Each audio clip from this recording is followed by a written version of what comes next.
রাজনীতিতে নাম লিখিয়ে একের পর এক চমক দিচ্ছেন দক্ষিণী সিনেমার সুপারস্টার থালাপতি বিজয়। নির্বাচনে অংশগ্রহণের আগেই মোদির বিরুদ্ধে যুদ্ধ ঘোষণা করেছিলেন তিনি। এবার মমতা বন্দ্যোপাধ্যায়কে সমর্থন দিয়ে মোদির বিজেপিকে পুরোপুরি বিপাকে ফেলে দিলেন দক্ষিণী এই সুপারস্টার। বিস্তারিত জানাচ্ছেন শিহাব ইসলাম।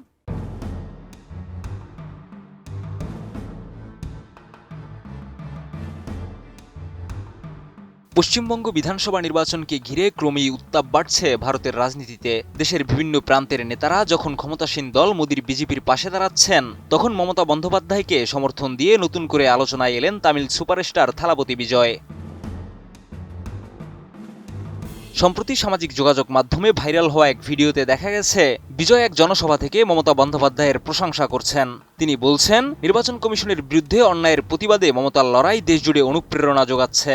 তামিলনাড়ুতেও একইভাবে ঐক্যবদ্ধ আন্দোলনের ডাক দেন তিনি।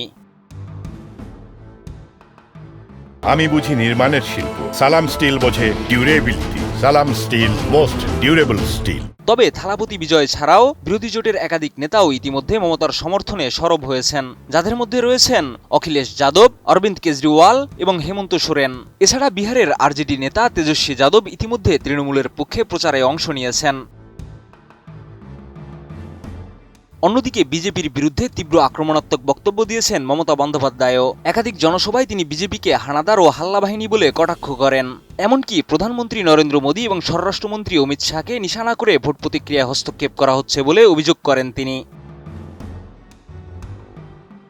ভবানীপুর কেন্দ্রকে ঘিরে বিশেষ উদ্বেগ প্রকাশ করে মমতা দাবি করেন, বহিরাগতদের এনে ভোটে প্রভাব ফেলার চেষ্টা চলছে।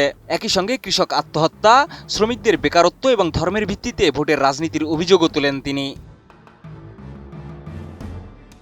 এছাড়া কলকাতার ভবানীপুরে তার কেন্দ্রে ভোট লুটের আশঙ্কা প্রকাশ করে মমতা অমিত শাহকে মোটা ভাই বলে কটাক্ষ করে বলেন, নন্দীগ্রামে সিআরপিকে ভোট লুট করতে পাঠিয়েছিলেন।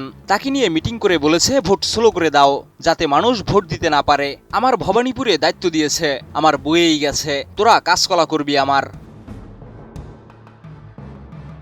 রাজ্যের রাজনৈতিক পরিস্থিতি ক্রমশ জটিল হয়ে উঠছে। বিরোধী ঐক্য তৃণমূলের আক্রমণাত্মক প্রচারের মুখে বিজেপি কতটা চাপে পড়ে সেটাই এখন দেখার বিষয়। শিহাব ইসলাম, ATN নিউজ।